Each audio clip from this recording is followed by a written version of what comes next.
আসসালামু আলাইকুম, সবাইকে শুভেচ্ছা। আজকে আমি অনেক দিন পরে আরেকটা গুরুত্বপূর্ণ টপিক নিয়ে কথা বলবো। সো এটা আপনাদের সবার জন্যই খুব কাজে লাগবে। সাবজেক্ট বলি, সাবজেক্টটা হচ্ছে সিভি, রিজিউম, যেটা আমরা আমাদের চাকরির ক্ষেত্রে বা অন্য কোনো পেশাগত কারণে আমরা তৈরি করে থাকি। সো আজকে আমি সিভি নিয়ে কথা বলবো।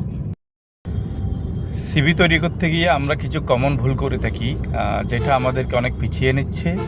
আপনি আপনার যদি নতুন চাকরি খুঁজেন বা আপনি আপনার চাকরিকে লেভেল আপ করার জন্য আপনি যদি চেঞ্জ করতে চান, আপনার অবশ্যই একটা প্রফেশনাল সিভি তৈরি করতে হবে, যেটা দেখতে খুব স্মার্ট হবে এবং খুব প্রিসাইজ হবে, যাতে ইন্টারভিউ বোর্ড আপনার সিভি দেখেই আপনাকে মেজার করতে পারে। সো আমি আজকে প্রফেশনাল সিভির যেই কমন ভুল আমরা করে থাকি এবং কিভাবে আমরা এটাকে স্মার্ট বানাবো সেই কৌশলগুলো নিয়ে একটু কথা বলবো। কাইন্ডলি সবাই শুনবেন। সিভি তৈরি করতে প্রথম যে ভুলটা আমরা করে থাকি সেটা হচ্ছে আমরা অনেক অপ্রাসঙ্গিক তথ্য এখানে দিয়ে দিই। যেমন অপ্রাসঙ্গিক তথ্য বলতে আপনি আপনার জাতীয়তা, আপনার ধর্ম, আপনার জন্মস্থান, আপনার বাবা মার নাম, অনেক অপ্রয়োজনীয় তথ্য আমরা এখানে দিয়ে দিই। নো নিড, এটা দরকার নাই। আপনি ফোকাস করবেন হচ্ছে আপনার এডুকেশন, আপনার প্রফেশনাল স্কিল, আপনার অ্যাচিভমেন্ট, আপনার ইয়ার অফ এক্সপেরিয়েন্স, এই জিনিসগুলো আপনি সিভিতে ফোকাস করবেন। তাহলে কিন্তু আপনার CVT smart and good looking হবে। দ্বিতীয় ভুল যেটা করি সেটা হচ্ছে আমরা স্পেলিং অনেক ভুল করি, বানান ভুল করি।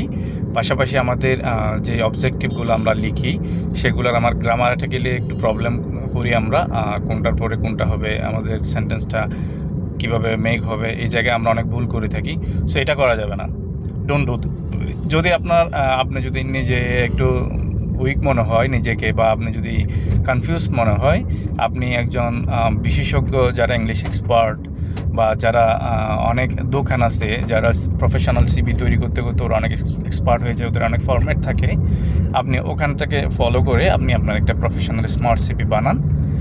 এটা আপনার ভালো হবে, কারণ বানান ভুল থাকলে সিভিতে বা আপনার গ্রামার আর্টিকেলে যদি আপনি ভুল থাকে, ইন্টারভিউ ভোট বা আপনি যেখানে সিভি সাবমিট করবেন তারা আপনাকে প্রফেশনালি পুয়ার থিঙ্ক করবে। তার যে ভুলটা আমরা করি, আমাদের একটা চিন্তা বা আমরা একটা জিনিস মনে করি যে কি আমাদের সিভিটা অনেক বড় হলে এটা দেখতে সুন্দর লাগবে। বিষয়টা এরকম না। সিভি সর্বোচ্চ আপনি 1 পৃষ্ঠা বা 2 পৃষ্ঠার মধ্যে ক্লোজ করবেন, যেভাবে বললাম, প্রফেশনালি বা স্মার্টলি। অপ্রয়োজনীয় তথ্য দিয়ে 4-5 পৃষ্ঠার সিভি বানানো ইটস অড, কারণ ইন্টারভিউ বোর্ড বা যারা ইন্টারভিউয়ার আছে তাদের আসলে এত টাইম নাই আপনাদের সিভি সব কিছু দেখে দেখে পড়া। সো 1 পৃষ্ঠা 2 পৃষ্ঠা ফেয়ার এনাফ। আপনি আপনার জাস্ট প্রফেশনাল যেই এডুকেশনাল অ্যান্ড প্রফেশনাল যেই অ্যাচিভমেন্ট সেগুলো দিয়ে আপনি আপনার সিভিটা প্রিসাইজলি তৈরি করেন, দেখতে স্মার্ট করেন, ইট উইল বি গুড। সর্বশেষ যেই ভুলটা করি, একটা সিভি তৈরি করার পরে আমরা যখন অ্যাপ্লাই করি বিভিন্ন জবে, আমরা একটা সিভি দিয়ে কিন্তু মোটামুটি যত জব আছে সবগুলোতেই অ্যাপ্লাই করি। This is totally wrong. First of all আপনার যে জিনিসটা করতে হবে, আপনি একটা প্রফেশনাল সিভি মেক করার পরে আপনি জব মার্কেটে যখন চাকরি খুঁজবেন, আপনি প্রত্যেকটা চাকরির কিছু স্পেসিফিকেশান আছে, কিছু আপনার রিকোয়ারমেন্ট আছে। আপনি অ্যাপ্লাই করার আগে ওদের যে অ্যাডভার্টাইজমেন্টের যে রিকোয়ারমেন্টগুলো আছে সেই রিকোয়ারমেন্টগুলো ভালোভাবে পড়বেন। ওখানে অনেক তথ্য আপনি পাবেন যেটা আপনার সিভিতে হয়তো বা আপনি মিস করছেন। সো যে সার্কুলেশনে যেই তথ্যগুলো বা যেই ইনফরমেশনগুলো দরকার, আপনি আপনার সিভিটা অবশ্যই মডিফাই করবেন অ্যাপ্লাই করার সময়, ওই জবের সাথে, যাতে আপনার সিভিটা অনেকটা ফ্যামিলিয়ার হয়। এভাবে আপনার সিভিটা তৈরি করবেন। আই থিঙ্ক আপনার সিভিটা one of the best CV হবে আপনি যদি আমার এই অ্যাডভাইসগুলো ফলো করেন এবং আপনি যদি প্রপার ওয়েতে অ্যাপ্লাই করেন। সবাইকে ধন্যবাদ। চেষ্টা করেন, ইনশাল্লাহ ভালো কিছু হবে।